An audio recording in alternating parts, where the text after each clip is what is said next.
নাইটার্স ইতিমধ্যে আইপিএল 2025-এর প্রস্তুতি শুরু করে দিয়েছে। ইডেন গার্ডেন্স আজ হয়ে গেল তাদের প্রথম প্র্যাকটিস ম্যাচ। কেমন খেললো, কে তারকারা, কে করলো বাজিমাত, সমস্ত কিছু জানাবো এই ভিডিওতে। একদম লাইভ পুরো পেয়ে যাবেন। তো তুমি একদম কে ডাইহার্ড ফ্যান হয়ে থাকলে ভাই কমেন্টে অবশ্যই লিখবেন। আজকে কে প্লেয়ারটা দুটি ভাগে ভাগ করা হয়েছিল, টিম পার্পল এবং টিম গোল্ড।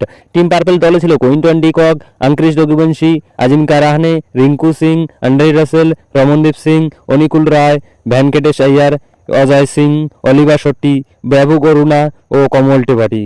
এবং টিম গোল্ডে ছিল রমনুল্লাহ গুরবাজ, ফের অবনীশ সিসোদিয়া, ভেঙ্কটেশ আয়ার, মনীষ পান্ডে, মহিন আলী, রহমান পাওল, রমনদীপ সিং, মায়াঙ্ক মার্কান্ডে, অনুজ থাকরাল এবং সেশন শেকোডিয়া, অ্যান্ড্রেস নকিয়া। প্রথম ইনিংসে টিম গোল ব্যাট করতে নামে আর ভেঙ্কটেশ আয়ার দেখিয়ে দিলেন তার ব্যাটিংয়ের স্কিল। লাবনী সিসোদিয়ার সঙ্গে তিনি পার্টনারশিপ করেন এবং তারা তুলতে পারে 215 রান।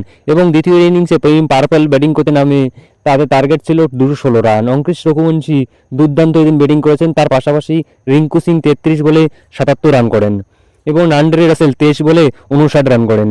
আজকের ম্যাচে যদি পারফরমেন্সের কথা বলি তাহলে ভেঙ্কটেশ আয়ার দারুণ পারফরমেন্স দেখেছেন, তার পাশাপাশি লাবনী সিসোদিয়া একদম দারুণ ব্যাটিং করেছে, তার পাশাপাশি অঙ্কুশ রঘুবংশী, আন্দ্রে রাসেল এবং রিঙ্কু সিং দুর্দান্ত পারফরমেন্স দেখিয়েছেন।